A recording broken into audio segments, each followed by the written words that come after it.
नमस्कार दोस्तों, 8 PM India में आपका स्वागत है। कभी चाल चरित्र और चेहरे की दुहाई देकर चुनाव लड़ने वाली भारतीय जनता पार्टी की चाल चरित्र तो पूरी तरह बदल चुके हैं और चेहरे के तौर पर केवल और केवल प्रधानमंत्री नरेंद्र मोदी का चेहरा बचा है। 5 राज्यों में होने वाले विधानसभा चुनाव में भी केवल एक ही चेहरा है और वो है नरेंद्र मोदी। हालांकि पिछले दिनों गुजरात विधानसभा चुनाव में ऐतिहासिक जीत दर्ज करने वाले प्रधानमंत्री के चेहरे को उसी समय हिमाचल में बुरी तरह हार मिली थी और दिल्ली के MCD चुनाव में भी आम आदमी पार्टी के मुकाबले बीजेपी हार गई थी। चेहरा यहाँ भी प्रधानमंत्री नरेंद्र मोदी का ही था। इसके बाद 2023 में हुए कर्नाटक विधानसभा चुनाव में भी भारतीय जनता पार्टी को करारी मात मिली थी। चुनाव प्रधानमंत्री के ही चेहरे पर लड़ा गया था। लगातार 2 टर्म सत्ता में रहने के चलते मोदी के चेहरे का जादू उतार पर है। करिश्माई चेहरे की फीकी पड़ती चमक को लेकर राष्ट्रीय स्वयंसेवक संघ का शीर्ष नेतृत्व सचेत भी है और चिंतित भी। संघ नेतृत्व ने प्रधानमंत्री नरेंद्र मोदी के चेहरे की फीकी पड़ती चमक और हिंदुत्व के उतरते ज्वार को देखकर ही बीजेपी को चेताया था कि अब केवल मोदी के चेहरे और हिंदुत्व के सहारे चुनाव जीत पाना संभव नहीं है। चुनाव जीतने के लिए कुछ और करना होगा। पार्टी संगठन में मोदी शाह की जोड़ी के सामने किसी की कोई बिसात नहीं और संघ भी बढ़ती सुख समृद्धि के चलते उन्हीं के इशारों पर चलने को विवश है। ऐसे में उनके सामने कोई चुनौती नहीं है। मोदी शाह भी संघ की चेतावनी का अर्थ समझते हैं, इसलिए कुछ और करने के नाम पर चुनावी रेवड़ियों की खैरात बांटने का काम जोरों पर है।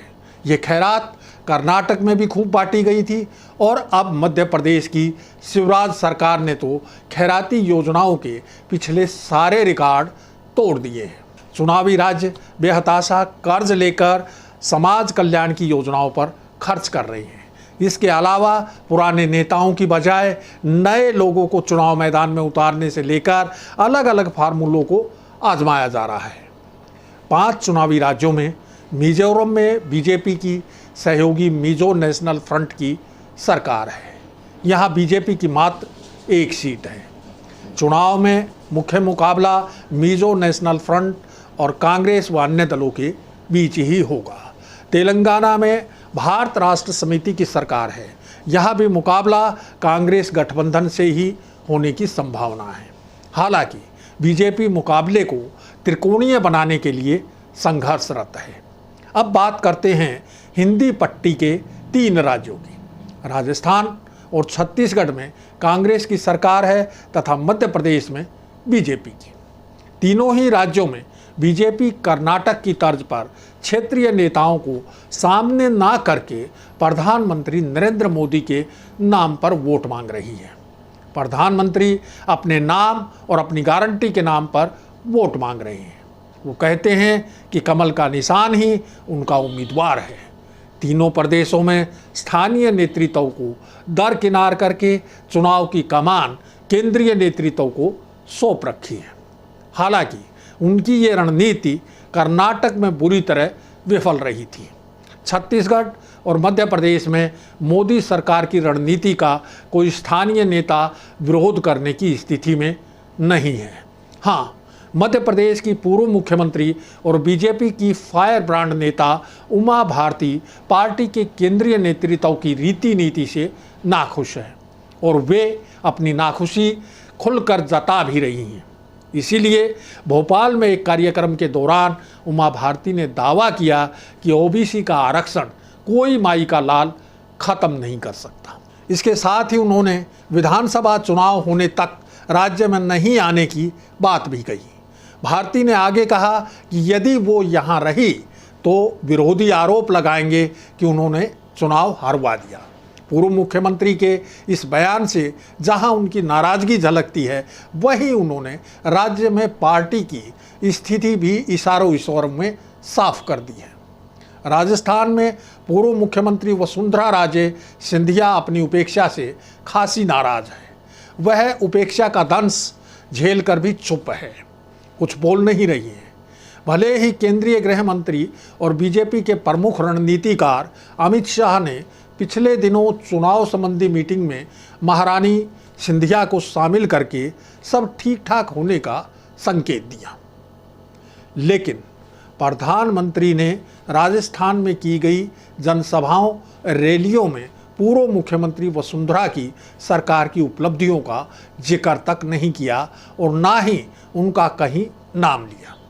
यहाँ तक कि विधानसभा चुनाव की तैयारियों के सिलसिले में प्रदेश की चारों दिशाओं में निकाली गई यात्रा के समय वसुंधरा को पूछा तक नहीं गया और ना ही चुनाव से संबंधित कोई जिम्मेदारी उन्हें अब तक सौंपी गई है। दूसरी तरफ संघनिष्ठ नेताओं का दिया कुमारी को समर्थन देना कुछ नए संकेत दे रहा है। महारानी वसुंधरा का मौन भी बहुत कुछ कह रहा है और बीजेपी नेतृत्व इसे अच्छी तरह समझ भी रहा है। इसलिए पार्टी से निष्कासित उनके समर्थक नेताओं को वापस लाया जा रहा है। अब देखना यह है कि अपनी उपेक्षा पर महारानी कब तक मौन रहती है और ये मौन क्या गुल खिलाएगा। पार्टी के चिंतकों का कहना है कि मोदी शाह की जोड़ी पुराने छत्रपों को ठिकाने लगाकर नई पीढ़ी को नेतृत्व की कमान थमा रही है। इस तरह वे अमृतकाल में 2047 तक भारत को विश्व का सिरमौर बनाने की दिशा में आगे बढ़ रही हैं। बीजेपी के चिंतक चाल चरित्र और चेहरे की राजनीति को पीछे छोड़ने का कारण समयानुकूल रणनीति का हिस्सा बता रहे हैं। मोदी शाह की अब तक की कार्यशैली से एक बात साफ है कि वे राज्य को भी दिल्ली से अपनी मर्जी से चलाना चाहते हैं और विभिन्न प्रदेशों जहां उनकी पार्टी की सरकार है उसे चला भी रहे हैं। वे नहीं चाहते कि राज्यों में कोई शक्तिशाली क्षत्रप अपने जनाधार के बूते केंद्रीय नेतृत्व को आंख दिखाने की हिमाकत कर सके। इस मामले में उत्तर प्रदेश के मुख्यमंत्री योगी आदित्यनाथ अपवाद हैं। अब देखना यह है कि राज्यों के शक्तिशाली क्षत्रपों को साइड करने की मोदी शाह की रणनीति चुनावी राजनीति में कितनी कारगर साबित होती है। आज बस इतना ही। जल्द फिर मिलेंगे नए विषय के साथ। नमस्कार।